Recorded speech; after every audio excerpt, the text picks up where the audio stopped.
بسم اللہ الرحمن الرحیم۔ تو آج لیکچر نمبر 5 ہے، حج کے واجبات اور حج کی چند سنتیں، یہ آپ کو بتاؤں گا۔ سب سے پہلے شروع کرتے ہیں حج کے واجبات۔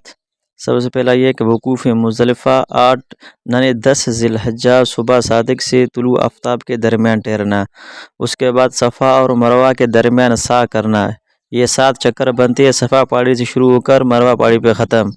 تیسرے نمبر پر ہے رمی جمار، منی میں شیطانوں کو کنکریاں مارنا۔ چوتھے نمبر پر حج قران اور تمتع کرنے والے کا دم شکر دینا۔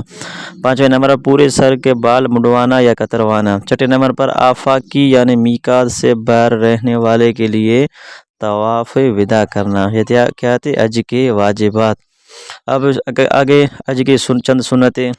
سب سے پہلا طواف قدوم، اس کے بعد واجب اور فرض طواف کے پہلے 3 چکروں میں رمل کرنا، قدر اکر چڑھنا۔ تیسرے نمبر پر سعی کرتے ہوئے سبز بتیوں کے درمیان مردوں کے لیے قدموں پر تیز چلنا۔ اس کے بعد ایام قربانی میں 1 رات منی میں قیام کرنا۔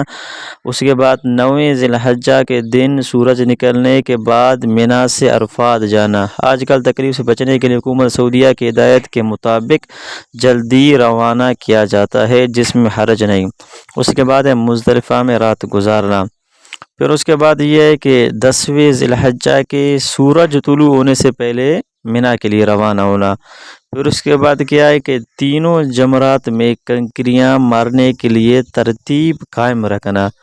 10 ذی الحجہ کو فقط آخری شیطان جمرہ عقبہ کی رمی کرنی ہے، جبکہ 11 12 ذی الحجہ کو تینوں جمرات کی رمی کرنی ہے۔